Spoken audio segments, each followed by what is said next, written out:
It's the payment coins. We have to talk about them together because it also reflects my philosophy for investing in these projects to begin with.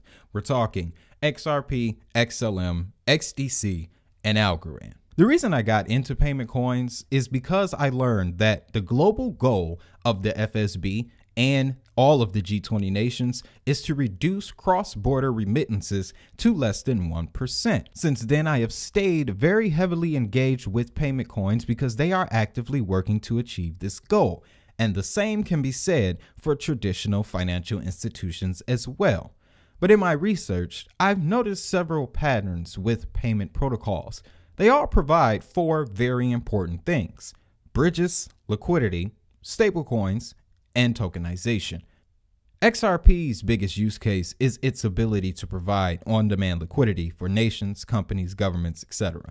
This ability got a supercharge when Ripple announced the Liquidity Hub late last year. This allows any company to draw from Ripple ODL resources and accept multiple forms of digital assets as payments. The list of partnerships is, of course, impressive. Being on the U.S. Faster Payments Council is a huge benefit when it comes to American adoption, but the majority of its strength comes from its overseas relationships. That is where all of the ODL and Liquidity Hub activity is taking place. Not too long ago, Ripple partnered with the Republic of Palau. This was to introduce a digital stable currency as an alternative to a CBDC. But remember that the Hong Kong Monetary Authority just proved that CBDCs and stablecoins could be compatible. All that's needed is a payment channel. The same can be said for Europe. Before the end of this year, Stasis, the company developing a euro-backed stablecoin, announced plans to launch their new offering on the XRP ledger in the next 2 months. Ripple is also a founding member of the Digital Pound Foundation, and through its work with Modular, looks to support a digitized pound. In June of 2022, South African-based fintech Zago launched its stablecoin, the XUS, on Ripple's ledger. The XUS stablecoin allows Zago customers to save cost on their USD and USDC transactions. The stablecoin will be on the mainnet in the coming weeks.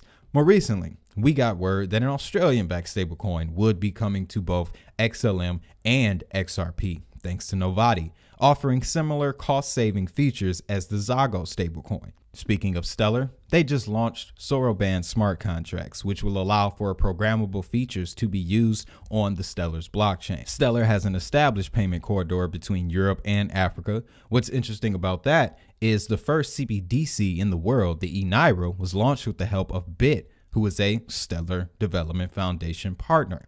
Stellar has digital currency programs set up in Peru and in Ukraine. Even Samsung has signed on to use Stellar as a form of payment within its various products. Stellar's biggest feather in the cap would have to be their massive deal with MoneyGram and Circle. This collaboration gives XLM global reach, and here's the craziest part.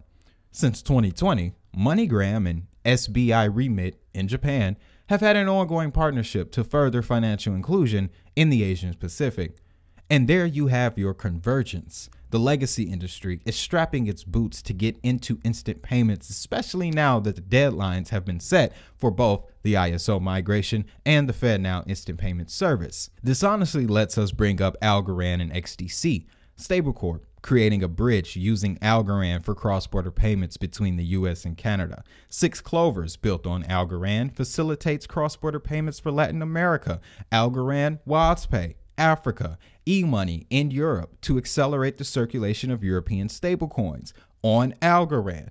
With XDC, that gives you the tokenization of real-world assets like Comtech Gold, which serves the Middle East and North African regions. TradeTech chose XDC to launch trade finance tokens, which are tokenized versions of trade contracts. Making that even more powerful would be the fact that recently the UK put forth a bill to allow for the digitization of global trade documents. This was in collaboration with the IFTA, who is also an XDC partner.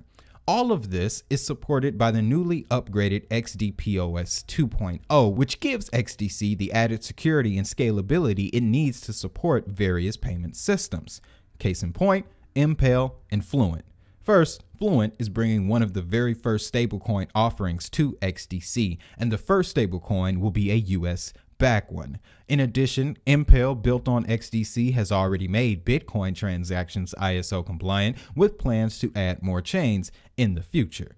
Yo, thanks for watching DHN Crypto. If you found value in this content, hit that like button and share this information with a friend. DHN official merchandise is now available. The DHN Crypto Journal and SafePal links are in the description. Have a great day, have a prosperous day, and most importantly, if that money is digital, so is the hustle. I'll see y'all in the next video.